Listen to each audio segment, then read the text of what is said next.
So yun guys, tuturo natin yung paano mangantuan ng tansi lang ang gamit guys at wala namang bara. At minsan bara ginagamit natin guys. Ito, pakita naman natin yung tansi.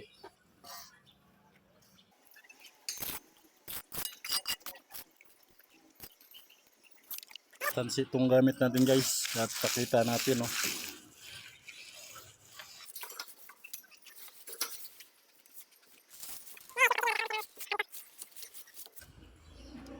So yan guys, karamihan ng ating ginagawa guys ay sinasabay na natin yung kanto at yung palitada niya kasi minsan guys hindi natin maiwasan na nakabukol at ngayon hihirapan na tayo mga tuwan pagka ganun ang mangyayari sa palitada natin, pero pag sinasabay natin guys mas madali ang prosesohan guys oh.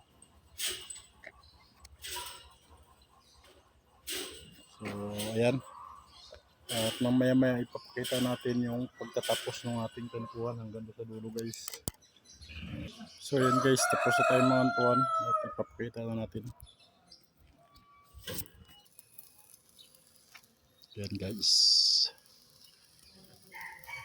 Yan. So sa mga baguhan, pag hindi pa kaya gumamit ng mga tansi na binabatak sa mga kanto, so gamitan nyo muna ng bara pag mahaba yung bara nyo para diretso.